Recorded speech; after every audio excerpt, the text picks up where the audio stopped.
السلام علیکم ورحمۃ اللہ وبرکاتہ۔ ایک شخص نے خوبصورت لڑکی سے شادی کر لی۔ بہت محبت کرتا تھا اپنی بیوی سے، مگر ایک دن لڑکی کو جلد یعنی سکن کی کوئی بیماری لگ گئی، جس سے اس کی خوبصورتی روز بروز گھٹتی جا رہی تھی۔ ایک دن اس کا شوہر کسی سفر پہ نکلا۔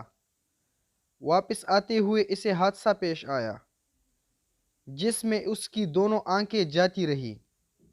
خیر، ان کی زندگی یوں ہی چلتی رہی اور اس کی بیوی کی خوبصورتی روز گھٹتی رہی، مگر اندھے آدمی کو اس بات کا علم نہ تھا، لہٰذا ان کی زندگی پر اس کا کوئی اثر نہ پڑا۔ دونوں ایک دوسرے کو پہلے ہی کی طرح محبت کرتے تھے اور ایک دوسرے کا خیال رکھتے تھے۔ خدا کا کرنا ایسا ہوا کہ ایک دن اس کی بیوی کا انتقال ہو گیا۔ اس کی وجہ سے اس کا شوہر نہایت ہی غمگین تھا۔ اس صدمے کے بعد اس نے اپنا سب کچھ بیچ ڈالا اور اس شہر کو چھوڑ کر دوسرے شہر جانے لگا۔ جاتے وقت ایک آدمی نے پیچھے سے آواز دی اور کہنے لگا، اکیلے کیسے جاؤ گے؟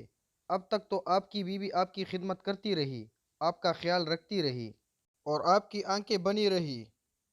اندھے آدمی نے جواب دیا اور کہا، میں اندھا نہیں تھا، مگر اسے ایسے دکھا رہا تھا جیسے میں اندھا ہوں، کیونکہ اگر اسے یہ پتہ ہوتا کہ میں اس کی بدصورتی دیکھ سکتا ہوں تو یہ احساس اسے اس کی بیماری سے زیادہ تکلیف دیتی۔ اس لیے میں نے اندھے ہونے کا ڈرامہ کیا۔ وہ بہت اچھی بیوی تھی، بس میں اسے خوش رکھنا چاہتا تھا۔